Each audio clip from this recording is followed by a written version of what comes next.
Hey guys, तो स्वागत है आपका कैप्टन B2 के चैनल में, जहां आज के इस वीडियो में हम लोग डिस्कस करने वाले हैं कि व्हाट इफ टोनी के पास वाइब्रेनियम होता।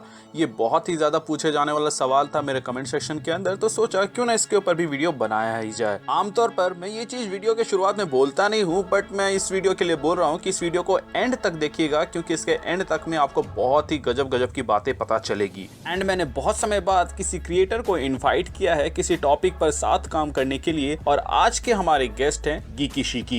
Hello Marvel fans, I am Geeky Shiki and मुझे समझ नहीं आता कैप्टन इतना बड़ा वीडियो क्यों बना रहे हैं, जबकि वी ऑल नो टोनी के पास वाइब्रेनियम होता तो थैनोस का किस्सा तो टाइटन में ही खत्म हो जाता है ना गाइस। अगर ये कंक्लूडिंग लाइन में होता तो ज्यादा सही लगता मेरे भाई। इसे वीडियो के शुरू में नहीं बल्कि एंड में बोल सकते थे, शुरुआत में तो ऐसा नहीं कहना चाहिए। एनीवेज, आप ये कैसे बोल सकते हो कि टोनी थैनोस को टाइटन में निपटा देता? ये कोई बहुत ही बड़ा स्टेटमेंट नहीं हो गया? भाई मुझे एक बात बताओ, आयरन मैन की सबसे बड़ी कमजोरी क्या रही है किसी भी फाइट में? उसके आर्क रिएक्टर में पावर की कमी। एवेंजर्स 1 में उनका आर्क रिएक्टर अगर आउट ऑफ पावर नहीं होता तो क्या वो मौत को इतने करीब से देखते? और ये तो वाइब्रेनियम का सबसे बड़ा फीचर है कि वो काइनेटिक एनर्जी को एब्जॉर्ब करता है। शूरी जैसी बच्ची ने जब ब्लैक पैंथर के सूट में इसको इंस्टॉल किया, इस तरह से डिजाइन किया कि वो किसी भी तरह की काइनेटिक एनर्जी को एब्जॉर्ब करता है, तब तो टोनी तो उसको बहुत ही आराम से इस्तेमाल कर सकता है। प्लस जस्ट इमेजिन, टोनी का सूट जितना डैमेज लेता है, अगर उसको वो एनर्जी स्टोर करता रहे तो जितनी लंबी फाइट चलेगी उतना ही टोनी का सूट चार्ज होता रहेगा, यानी कि लो पावर की प्रॉब्लम टोटली खत्म। हमें तो ये भी नहीं पता कि टोनी ने जो नया एलिमेंट बनाया था वो आर्क रिएक्टर को कितना चार्ज कर सकता है। मे बी ये बात टोनी भी नहीं जानता, क्योंकि अगर वो जानता तो आर्क रिएक्टर को मैक्स पावर में रखकर फाइट में जाता। बट जब थॉर से लड़ता है तो थॉर की लाइटनिंग अटैक से 400% चार्ज हो जाता है उसका सूट। अब आप ही सोचिए, थैनोस ने मून का टुकड़ा उठाकर जब टोनी पे फेंका था, अपने आप को स्मार्ट बन रहा था, अगर टोनी उसी का अटैक एब्जॉर्ब करके थैनोस पे मारता तो क्या होता? इतना ही नहीं, ये सोचिए अगर थैनोस का पावर स्टोन का अटैक ही टोनी का सूट एब्जॉर्ब करके थैनोस पे ही मार देता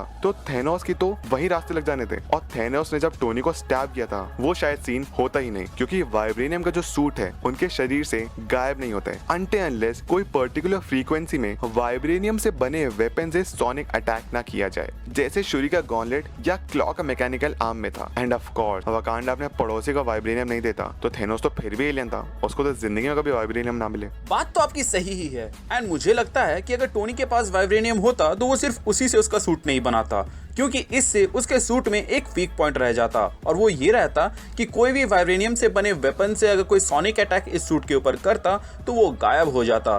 तो मेरे ख्याल से टोनी इसका भी ये सोल्यूशन निकाल लेता और उसे बाकी एलिमेंट्स के साथ मिक्स करके बनाता, ताकि कोई उनके ऊपर ऐसे अटैक भी करे तो अगर वाइब्रेनियम गायब हो जाए तो दूसरा लेयर वहां पर मौजूद रहे। Plus Tony is the smartest character in MCU। उसके बनाए गए कुछ आर्मर के मॉडल्स को इसलिए साइड कर दिया गया था ताकि ब्लैक पैंथर मूवी में उन्हें दिखाया जा सके। यकीन नहीं आता तो आप खुद ही देख लीजिए, नाकिया के हाथ में ये जो रिंग ब्लेड्स टाइप के वेपन रहते हैं, ये टोनी के अर्ली आर्मर डिजाइन्स में लगे हुए वेपन से बहुत हद तक मैच खाते हैं। एंड शूरी के हाथों में ये जो वाइब्रेनियम गॉन्टलेट थे वे सोनिक अटैक ही करते थे, राइट? और सोनिक अटैक करने वाले वेपन तो टोनी बहुत पहले ही बना चुका था और वो मिलिट्री को भी बेचता था। In fact the incredible Hulk movie के अंदर भी हम देखते हैं कि रॉस इन्हीं को यूज करता है हल्क को रोकने के लिए, और इनका मिनिएचर वर्जन हमें सिविल वॉर मूवी के अंदर देखने को मिला, जहां पर ये चीज वॉर मशीन के हाथों में फिट थी। अंतर सिर्फ इतना था कि शूरी ने जो बनाया था वो वाइब्रेनियम से बनाया था, जिसके वजह से शायद एक ऐसी फ्रीक्वेंसी थी जो कि सिर्फ वाइब्रेनियम ही रेजोनेट कर सकती थी और बाकी मेटल्स नहीं कर सकते थे, इसीलिए वो बाकियों से अलग होती थी। और अगर टोनी को वाइब्रेनियम का एक्सेस मिल जाए तो वो तो इससे बना ही डालेगा। अरे भाई आप इतना बोल रहे हो,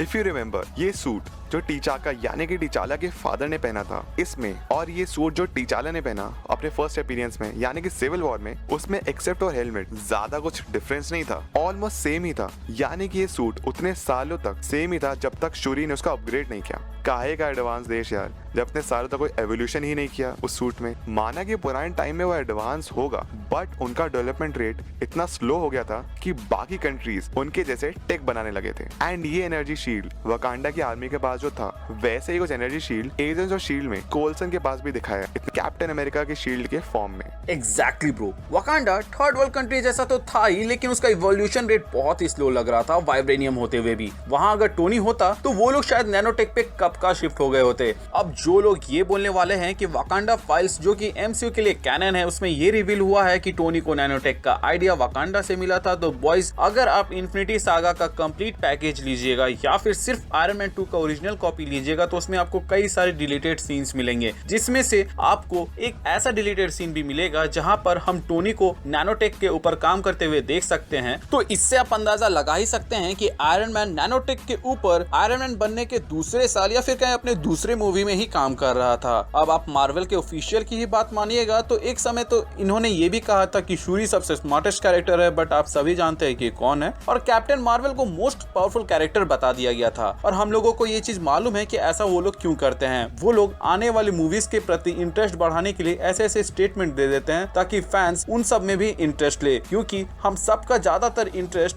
जो एस्टेब्लिश्ड कैरेक्टर है उनके ऊपर रहता है। और तो और गीकी भाई, आपने जो ये कहा ना कि वाकांडा के जो सोल्जर्स हैं उनके पास एनर्जी शील्ड थे, एंड हमें एवेंजर्स एंड गेम मूवी के अंदर देखने को मिला था कि टोनी ने अपने मार्क 85 से यहाँ पे एनर्जी शील्ड बनाया था जो कि कुछ इसी तरह का दिख रहा होता है। तो बहुत सारे लोगों को ऐसा लगता है कि ये चीज उसने वाकांडियन से इंस्पायर्ड होकर लगाया था। तो ये चीज मैं क्लियर कर दूं कि टोनी ने भी ये अपने टैंक नामक सूट जो कि उनके आयरन मैन 3 के अंदर हाउस पार्टी प्रोटोकॉल के अंदर आता है उसमें डाला था, बट हमें वो देखने को नहीं मिला। इनफैक्ट उसमें 35 सूट थे, में से हमें सिर्फ कुछ ही आर्मर्स के झलक मिले एंड कुछ के तो वो भी नहीं मिले। बट इन केस अगर कोई बंदा टोनी के हर उस आर्मर के बारे में जानना चाहता है जिसे स्क्रीन में नहीं दिखाया गया है आज तक, तो उसके ऊपर डेडिकेटेड वीडियोस मिल जाएंगे मेरे आयरन मैन के सूट एक्सप्लेनेशन सीरीज के अंदर, जिसे आप देख सकते हैं। उसका लिंक आपको कमेंट बॉक्स, डिस्क्रिप्शन और अभी आई बटन में शो हो रहा होगा। हाँ, वो मैंने सीरीज देखी है, काफी अच्छी है। तो देखा ना, टोनी को सिर्फ वाइब्रेनियम मिलता तो अपने सूट के साथ साथ पूरे वकांडा का भी भला कर देता। मे बी वो मेडिकल फील्ड में शायद ज्यादा कंट्रीब्यूट नहीं कर पाता, बट वेपन डिपार्टमेंट में तो डेफिनेटली झंडे गाड़ देता, एंड ऑल्सो वो अनबीटेबल होता। अग्रीड, बट मेरे ख्याल से अगर हम टोनी को एमसीयू का स्मार्टेस्ट कैरेक्टर माने तो शायद वो वाइब्रेनियम के उन सीक्रेट्स को भी अनलॉक कर देता जिनको कॉमिक्स में डॉक्टर डूम ने किया था, जिसमें उन्होंने वाइब्रेनियम के अंदर मैजिकल एनर्जी का राज का पता लगा लिया था। एंड ये जो मैजिकल एनर्जी है ये वही है जिससे सारे वाइब्रेनियम में एनर्जी है। इनफैक्ट हार्ट शेप्ड हर्ब भी इसी के वजह से पैदा होता है, एंड इसे ही खाकर ब्लैक पैंथर्स को पावर मिलते हैं। वाकांडा में इतने समय से वाइब्रेनियम तो था, बट वो लोग आज तक इसको डिकोड नहीं कर पाए थे, और डॉक्टर डूम ने ये कर दिया था। एंड आई बिलीव कि टोनी स्टार्क जो कि स्मार्टेस्ट कैरेक्टर ऑन अर्थ है एमसीयू के अंदर, शायद वो इसे क्रैक कर देते। मतलब बंदे ने अपनी काबिलियत कहाँ नहीं दिखाई है, टाइम मशीन से लेकर आर्टिफिशियल इंटेलिजेंस तक बनाई है, तो ऐसे ऐसे वेपन्स बनाए हैं जिनका कोई तोड़ नहीं। ये बहुत बड़ी बात लग रही है, बट पॉसिबल तो है। वैसे अगर टोनी इसको क्रैक कर देता तो कितना पावरफुल बन जाता? आप ये पूछ रहे हो कि वो कितना पावरफुल होता? अरे यार, ये वर्ड छोटा लगने लगता अगर टोनी वाइब्रेनियम के मैजिक को क्रैक कर लेता, क्योंकि जब डॉक्टर डूम ने वाइब्रेनियम के पावर्स का राज को पता लगा लिया था तो उसने कहा था कि कॉस्मिक क्यूब की पावर भी इसके सामने कम है। एंड अगर कॉस्मिक क्यूब की बात करें तो इसको यूज करके थानोस गॉड बन गया था कॉमिक्स के अंदर। एंड स्पाइडी ने तो 1 बिलियन सेकेंड के अंदर पूरा मल्टीवर्स रिक्रिएट किया था, मतलब कि 1 नैनो सेकेंड के लिए वो उसके कांटेक्ट में आया था, तब उसने पूरा मल्टीवर्स रिक्रिएट कर दिया था। एंड ये बात बहुत कम लोगों को मालूम है कि यही स्पाइडी का सबसे स्ट्रॉन्गेस्ट या फिर क्या मोस्ट पावरफुल फीट है कॉमिक्स के अंदर। तो आप समझिए मेरे भाई कि अगर टोनी ने वाइब्रेनियम के राज को क्रैक कर लिया होता तो वो लिटरली गॉड होता। मतलब कि अगर एमसीयू वाला थानोस जिसके पास बहुत सारे इन्फिनिटी स्टोन्स थे, वो टोनी के ऊपर मून्स के छोटे छोटे टुकड़े फेंकता ना, तो टोनी बोलता आर यू कॉमेडिंग मी, और उसके बाद से उसके ऊपर भर भर के प्लैनेट्स ही दे मारता। ईंट का जवाब टोनी पत्थर से नहीं भैया, पूरा पहाड़ फेंक के मारता। और मैं ऐसा इसलिए कह रहा हूँ क्योंकि एमसीयू वाले जो इन्फिनिटी स्टोन्स है वो कॉमिक्स जितना पावरफुल नहीं लगते, बट जैसा कि हम सभी जानते हैं कि कॉमिक्स एंड एमसीयू के वाइब्रेनियम ओरिजिन सेम है, तो अज्यूमिंग कि दोनों के पावर लेवल सेम होंगे, ना कि इन्फिनिटी स्टोन्स के जैसे कम कर दिए होंगे, तो टोनी हंसते हंसते थानोस के रास्ते लगा देता।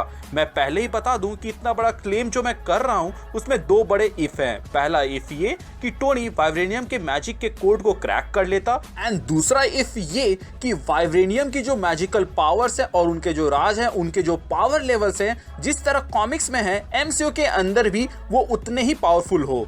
बाद में मेरे नाम का बिल मत फाड़ना कि कैप्टन बीटू ने ऐसा कहा था कि अगर टोनी को वाइब्रेनियम मिल जाता वो सीधे भगवान ही बन जाता, जो कि वो बन सकता है, बट उसके लिए 2 कंडीशंस पूरे होने चाहिए जो मैंने अभी अभी आपको बताए।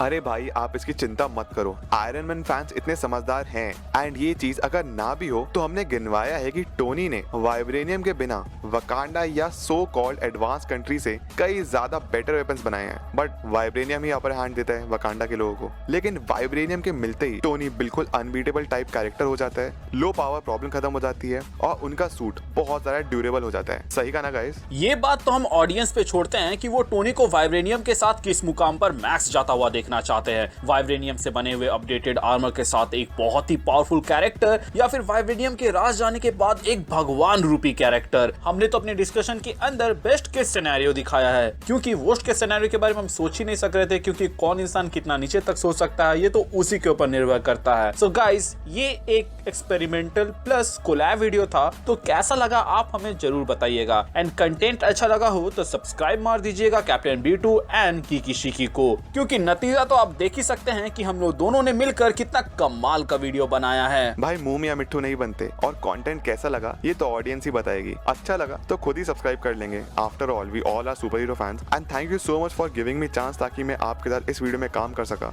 ऑल्सो मैं चाहूंगा कि आपका चैनल का जो मोटो है इस वीडियो के लिए मैं बोलूं, जो कि है लोगों की मदद करें, अपना ख्याल रखें एंड कीप मूविंग फॉरवर्ड का रट लगाकर आगे बढ़ते रहें। Thank you so much for watching this video. See you guys in our respective channels.